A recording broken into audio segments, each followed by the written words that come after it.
Good afternoon, everybody. Welcome to Proverbs with Paul in the afternoon on this rainy afternoon.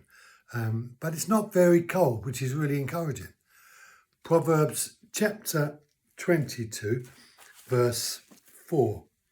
The reward of humility and the fear of the Lord are riches, honour, and life. So the reward of humility. So basically, if you pay with humility, then you get paid back life. You get paid back blessing. So humility is a very positive thing. But we don't see that so much in our world today. People want to boast about who they are and what they have. But God considers humility as an incredible positive thing.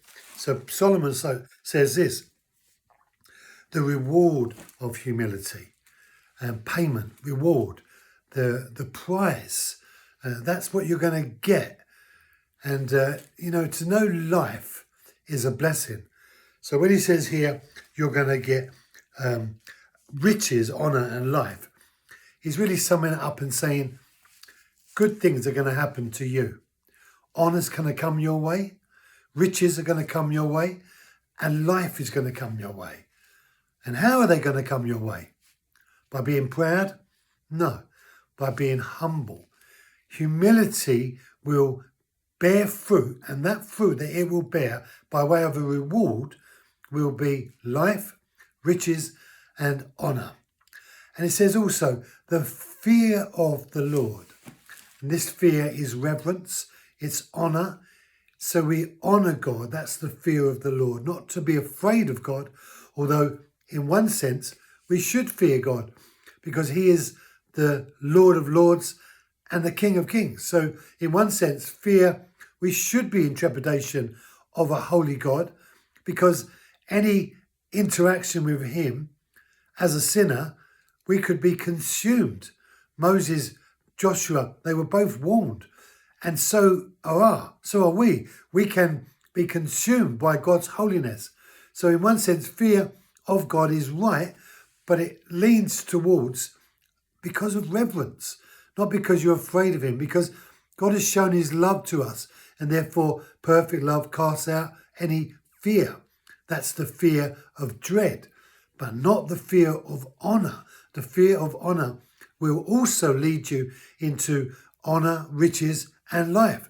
So being, in effect, someone who is walking that journey, humility, you're going to bear an incredible amount of fruit. But notice here, it says this, it says, the reward. Lots of people do things for reward, even Christians. Some people think about the reward that's coming to them in heaven when they pass, and they do things now. Jehovah's Witnesses are driven by that sense of reward for themselves. But Jesus had no focus on that type of reward.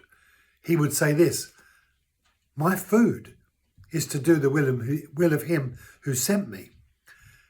Is that your food? Is that your drink? Is your life about doing what God wants you to do in order to enhance and advance his gospel and his kingdom? Thank you for joining me. Be blessed. Have a great afternoon. Stay dry, and I'll see you tomorrow.